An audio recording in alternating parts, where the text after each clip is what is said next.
How do you handle slackers in a group project? My friends and I chose to have an English elective since we heard it was really easy to pass the class.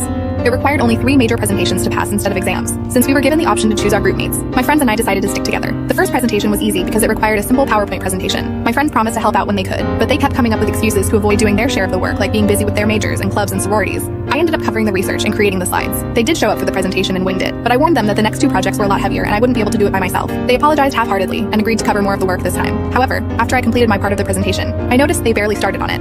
I felt really angry, but I found it hard to confront them since they were my friends. Finally, the last project was assigned, and rather than a PowerPoint, it required a video and an individual printed essay. I begged my friends to help me out with the video. Instead, they got angry at me for constantly bugging them about a minor elective. I was devastated at how they treated me. For them, it was a simple elective because they could actually afford college. But for me, my grades seriously mattered because I was on a scholarship. So I started the work early and accomplished it all on my own without splitting up the parts. When they asked me about the project a week before the deadline, I told them not to worry since I completed it for the group. However, they forgot about the individual essay that was meant to be submitted to the professor a day before the deadline. So in the end, they failed and had to retake the class without my